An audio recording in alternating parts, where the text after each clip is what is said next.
Welcome back, everyone. If you've ever found yourself just completely overwhelmed by the sheer volume of classical texts out there and kind of wondered how did the great scholars actually structure their learning, well, you are in exactly the right place.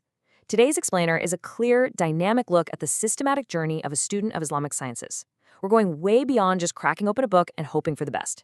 Instead, we're exploring a centuries-old, three-dimensional architectural blueprint for truly mastering these subjects. It's an approach that takes your scattered reading and turns it into an absolute fortress of understanding. Okay, let's dive right into this. To build this educational fortress, we've got to follow a strict order of operations, straight from our source material. We'll be moving through 5 distinct phases today.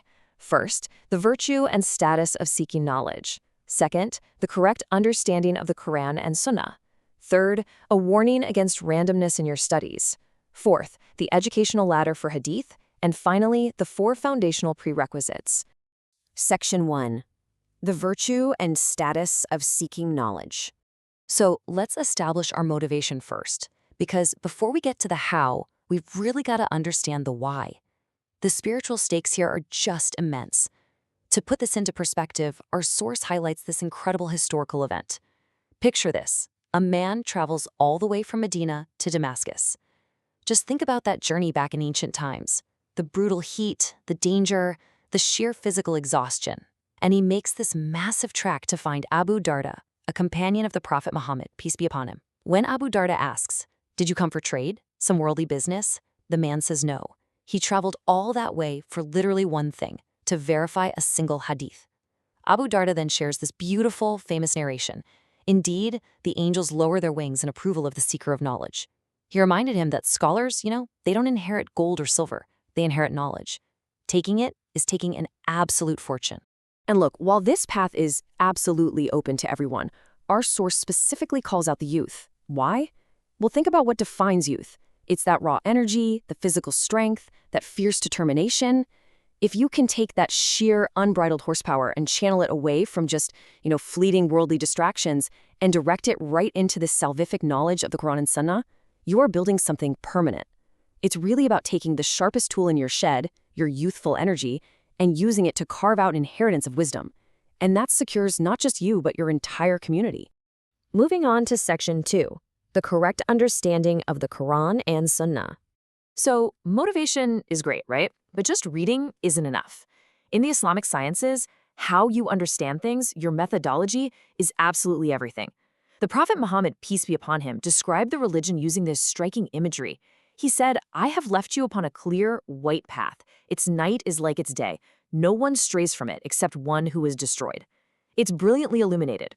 But, and here is the critical rule our source lays down, you cannot navigate this path just relying on your own modern interpretations. No way. To truly grasp what God and his messenger intended, you have to look through the lens of the early generations, the Salaf. These were the companions who literally witnessed the revelation firsthand. They were personally educated by the Prophet. So they are the unparalleled, absolute gold standard for understanding these texts correctly. Which brings us to Section 3, a warning against randomness in seeking. This is where so many enthusiastic, well-meaning learners just fail.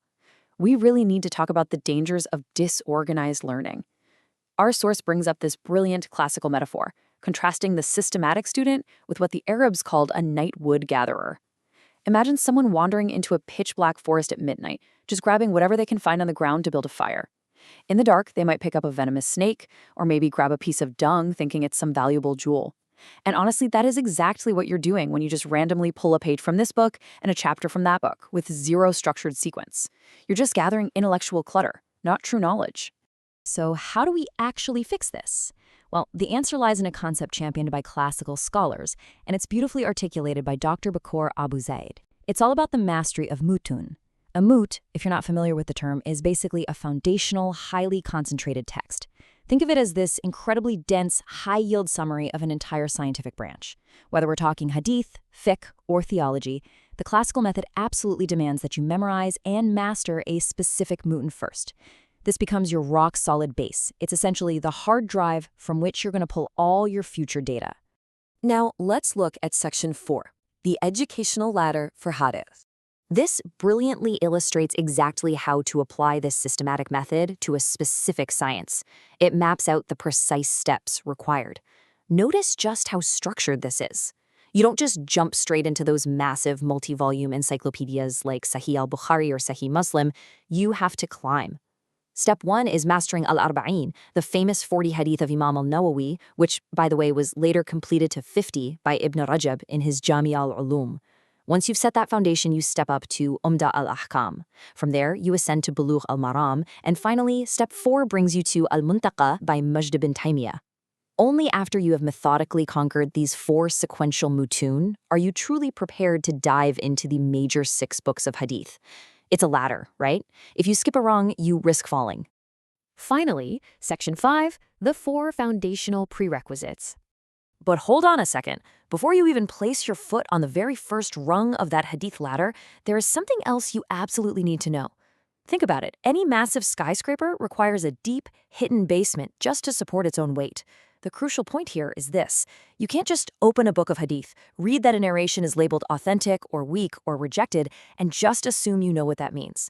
These are highly precise scientific labels. If you don't grasp the technical vocabulary and the grading criteria used by the classical scholars, it's literally like trying to read an advanced medical textbook without knowing basic anatomy.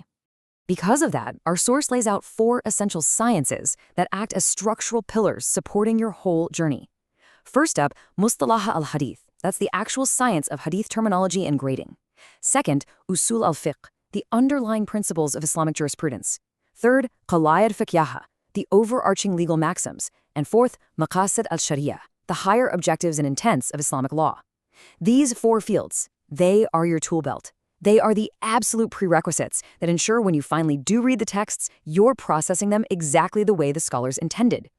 As we wrap up this explainer, I want you to reflect on your own learning journey for a moment.